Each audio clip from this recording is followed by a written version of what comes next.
Hey everybody, new week. Let's get this project going. Got lots to do this week. A lot of fabrication and a lot of mock-up to do. And I'm aiming for hopefully by around Christmas time we could have this chassis out and the race rig in and start tearing it all apart. So we only got a couple weeks till then. So this will be, hopefully this won't be too long of a video like it was last week, but who knows? Maybe it will be. But we got lots to do. So we're going to go from mocking up the mock-up shock tower to cutting it out and or tracing it on the steel and getting it all cut out. So hope you guys enjoy.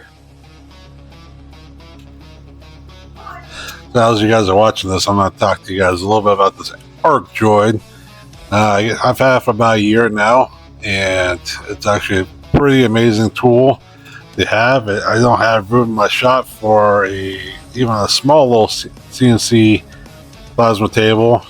So when this thing came out a couple years ago, I've been watching it come out and watch other YouTubers check it out and do reviews on it. And I waited about a year after it came out to be able to get it, just because I wanted to make sure there's nothing majorly wrong with it, no major recalls on it. So, but I'm actually very happy with it. It's the only machine out there that actually has a tracing feature.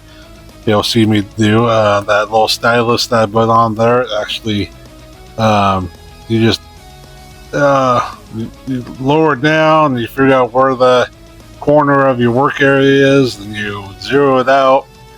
And then once you actually start moving it around, and then you find out where your holes are, you can click on that, and once I actually get to the right screen here,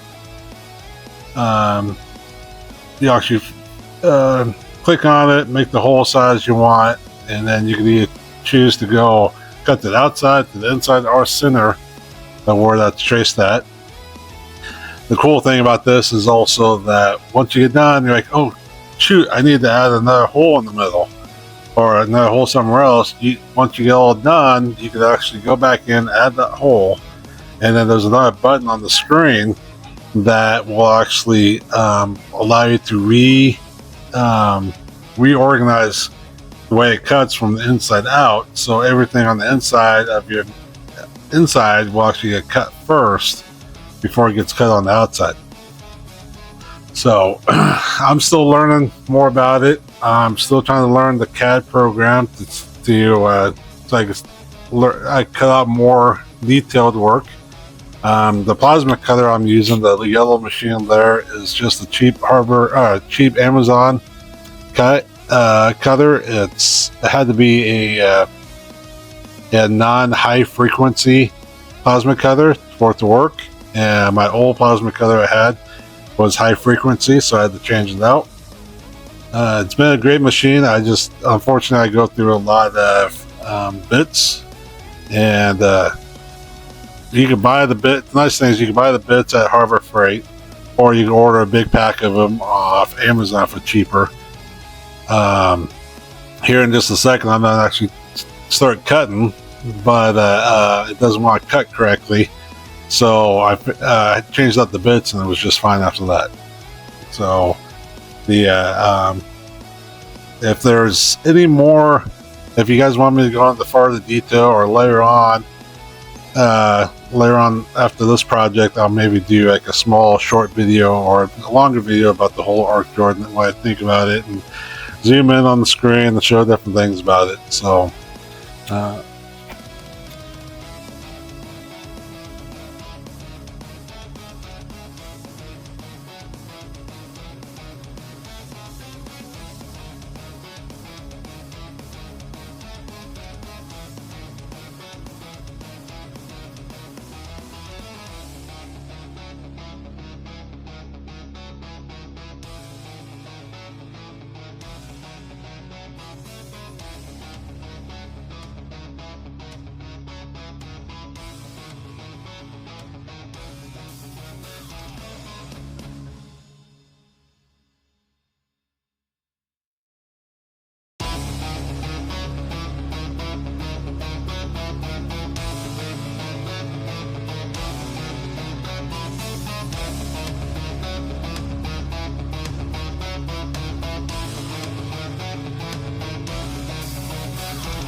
So right through here, you'll notice that actually I had to make another line for it to cut. So I just used the plasma head as my tracing function, and I just lowered it down to the end of the other cut, pushed the red button on the screen, and then went to the other end of where I wanted it, made sure it was lined up straight, and then push the button, double push the button, and then asked me if I wanted to have an open line, a closed line, and the closed is meaning you're making a circle or a square. The open is just one straight line or a couple curves, and that's it.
So you notice through here that the plasma cutter or the Arcdroid, the movement without cutting, that is actually on purpose. I'm trying to make sure the pattern is going to fit on the board or on the steel, and the second pattern that's cutting out isn't going to overlap the first one.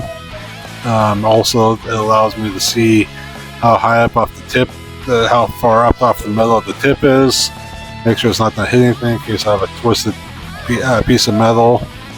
So, and then now I'll actually I adjusted the settings slightly, and then I'm going to turn on the plasma cutter, and now it's going to start cutting.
Okay, so before my battery dies, cut out one more piece, which is this piece here. I think this is 3/16, and then these pieces here are 1/4 inch.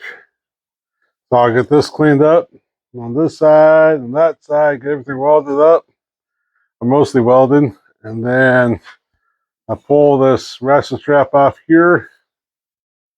So that way I could actually put that piece and to get that piece tack welded up.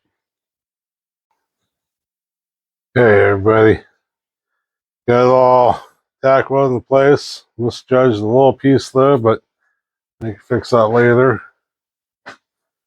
Then I'll see you guys right there. So then I don't even have the other side on.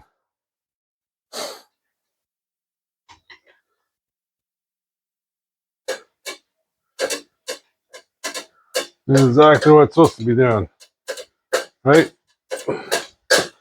So get the other side put on, and then we can put the engine in, finish welding all this up, and set it back down on the ground and see what we'll actually do. Huh?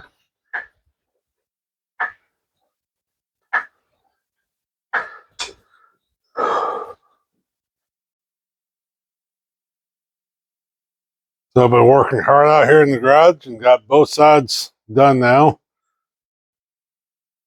Used the same process I did for the driver's side to do the passenger side, where I used the torch to cut off the brackets and then knocked up the spring, the coil over, and then then I use the wrestle strap to kind of pull it in a little bit, and then make sure all those cardboard pieces I used on the driver's side were actually working the passenger side. Had to tweak slightly, but nothing too major. And went over to the Arcdroid and cut them out. So I am getting ready to lower this onto the ground to see how the shocks will hold, and then I'll probably get up on it to see how well it bounces. So.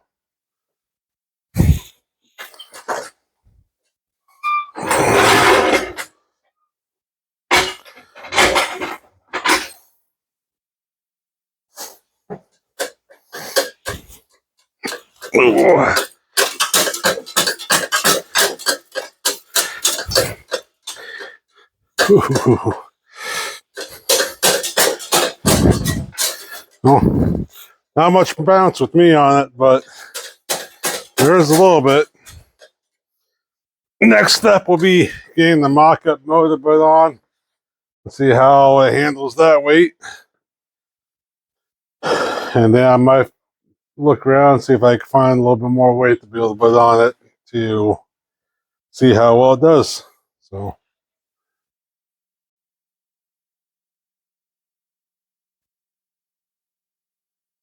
okay, everybody. It's that time again. We're back in the shop.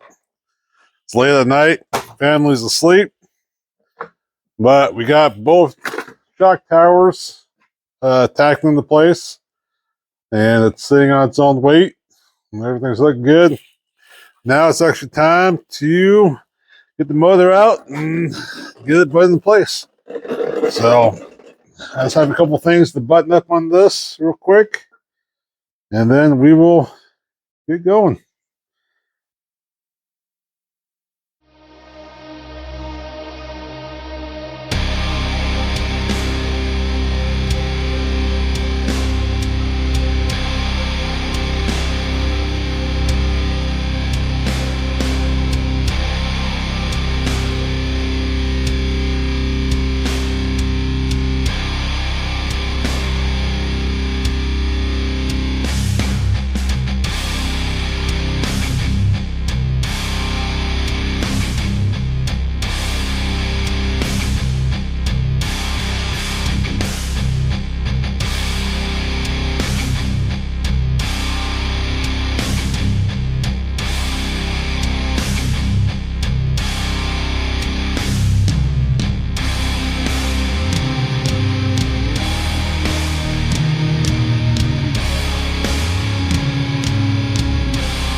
Well, we ran into our first issue. So the engine's not even down all the way, and the oil filter is going to hit the front drive line. Awesome.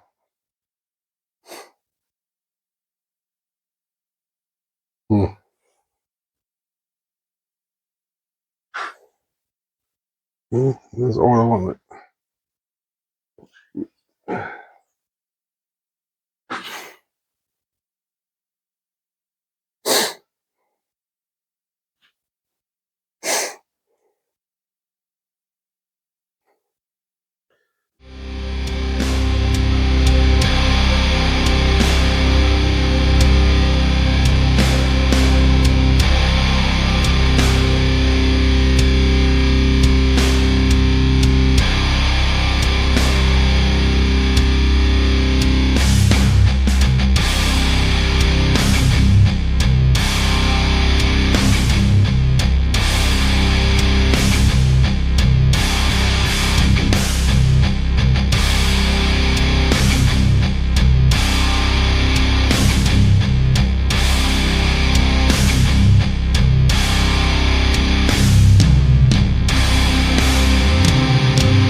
Another nice thing about these heads is that they actually have the auxiliary bolt holes.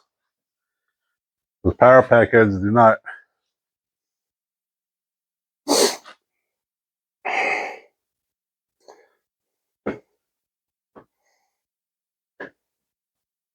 Well,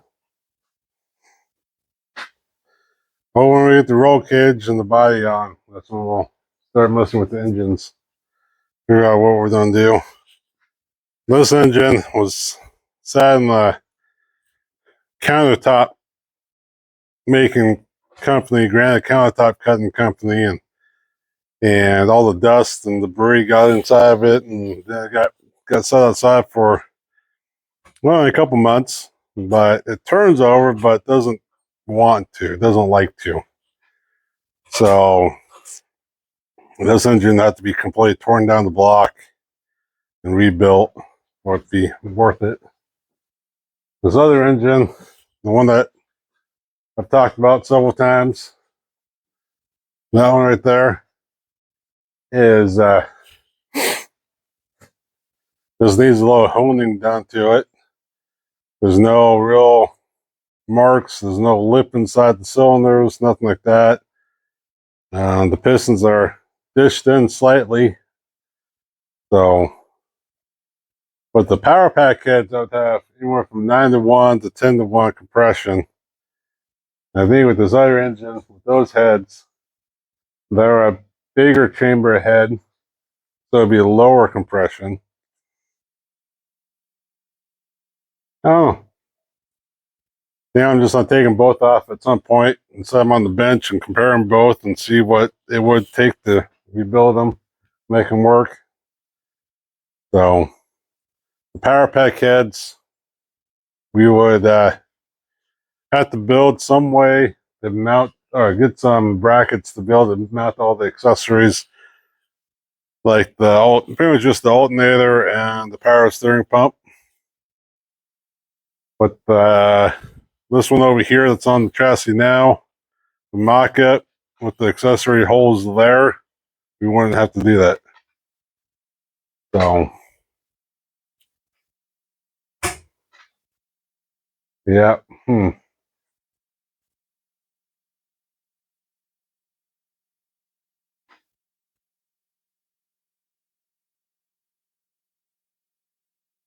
I have all the brackets for these heads.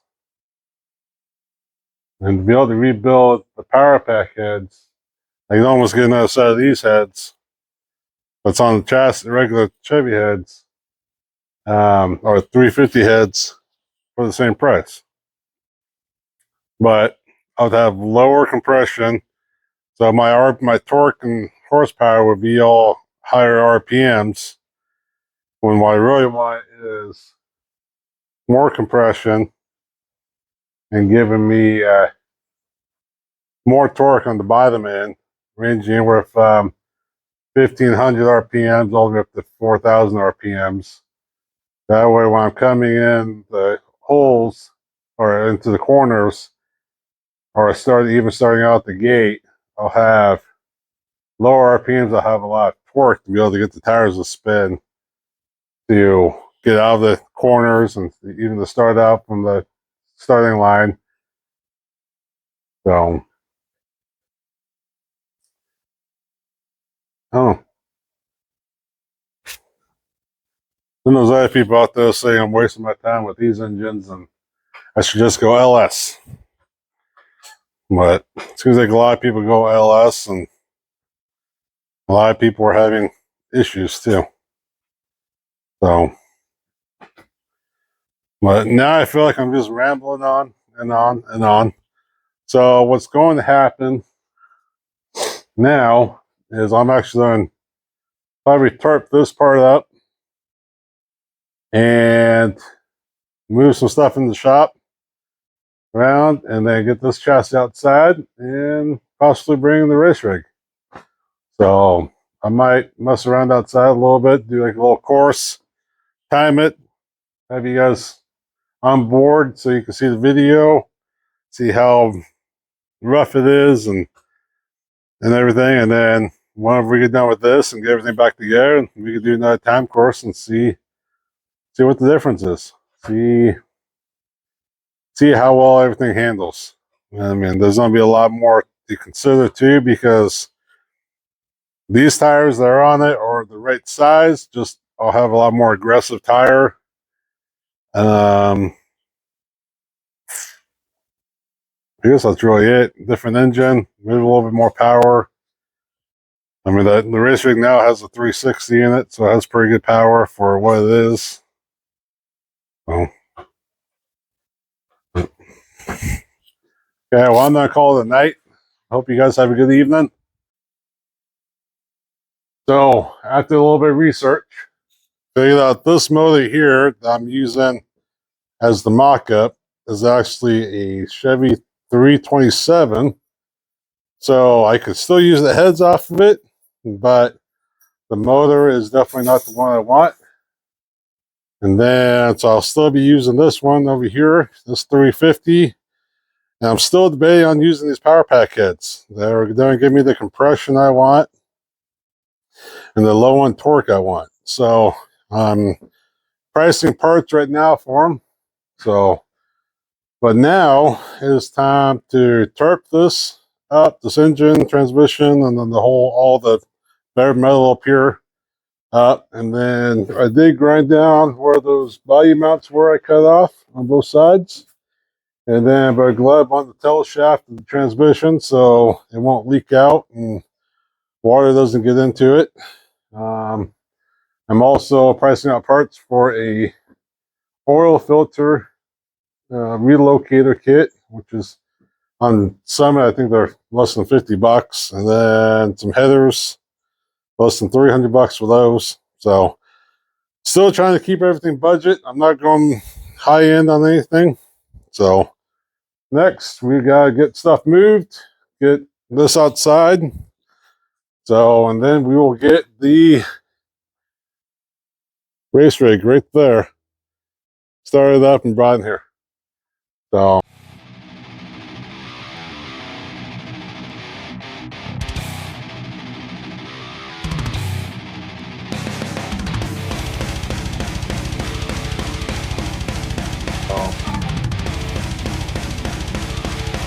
Kids wanted to help me get the chassis out, and so I let them help me get it out. Halfway through the video, I noticed that my oldest decided to do some dance moves for you guys, so hope you guys enjoy.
the what? Video. Yeah.